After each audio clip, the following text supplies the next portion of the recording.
Hello, and welcome to Say It Naturally. If you've ever felt unsure about your pronunciation or hesitant about using your voice in English, you're in the right place. I'm Jenny. I'm an English pronunciation and neurolanguage coach. And in this podcast, I share insights, reflections, and simple ideas to help you feel more at ease, more confident, and more natural when you speak. And if you're a teacher, I'll also be sharing occasional teacher's notes you can take into your classroom. I'm really glad you're here.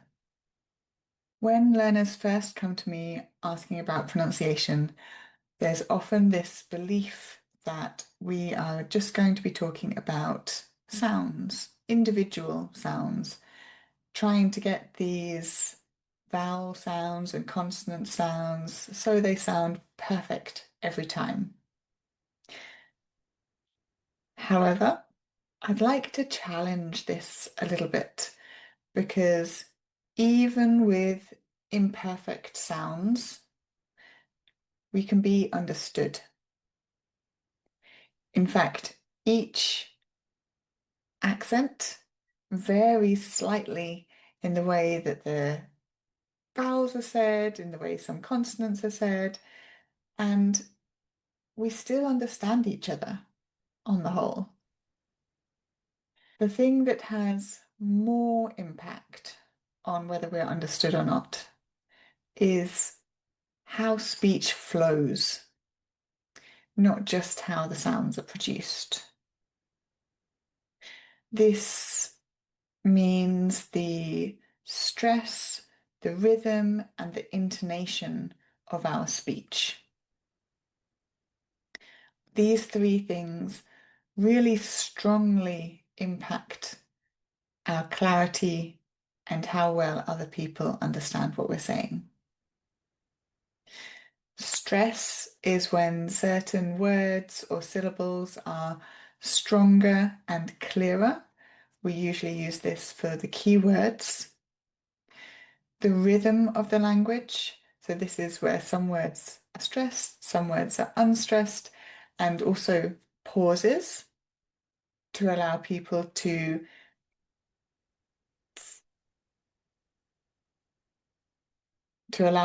process what they've just heard and also prepare for the next bit of information that's coming.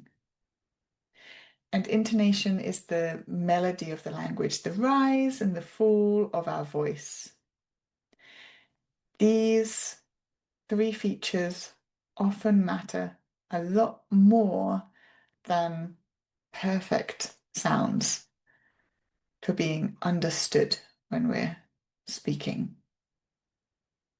For example, if you speak like a robot and all words and sounds have the same importance, it becomes quite hard to pick out which words are key to the message, and we don't know which words to ignore. It can become very tiresome listening to that kind of speech and also a bit boring. So, as you can see, some pronunciation features have a much bigger impact on being understood. This being said, you don't need to fix everything. Pronunciation can feel like a huge, confusing aspect of language learning.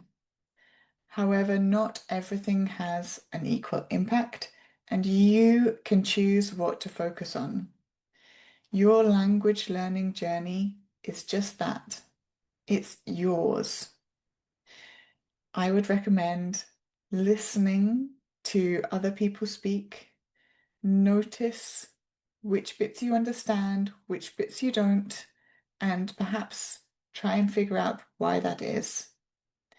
Perhaps focus on the stress pattern.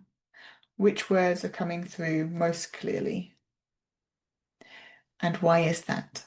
Are these words important? once you start building your awareness of what makes listening easier for you, you can start choosing what you want to focus on first. And that's not to say we ignore everything else. It's about prioritizing. And if you're a teacher, this is where your guidance can make a real difference. It's very easy for pronunciation to feel overwhelming, both for you and your learners. There are so many sounds, patterns, and variations that it can feel like everything is important. But when we begin to prioritize, something changes. And instead of trying to correct every detail, you can guide your learners towards the features that have the greatest impact on their clarity, such as stress, rhythm, and intonation. This doesn't mean ignoring individual sounds that are causing confusion, but placing them within a bigger picture.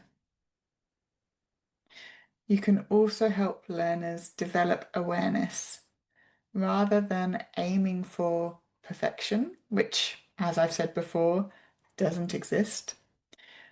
Start noticing patterns, experimenting with short phrases, and listening more closely to clear speech. These can all support much more effective progress. Your role is not to fix everything. It's to help learners focus their attention in a way that feels manageable, meaningful, and motivating. So the key thing to remember is this. Pronunciation is not just about individual sounds. The way we use stress, rhythm, and intonation often has a much bigger impact on how clearly we're understood. You don't need to work on everything at once. When you begin to notice patterns and focus your attention more intentionally, progress becomes more natural and more sustainable. And once you start to understand what you want to focus on, another question naturally follows. How do I actually practice this in a way that works? Because it's not just about what you practice, but how you practice that makes the difference.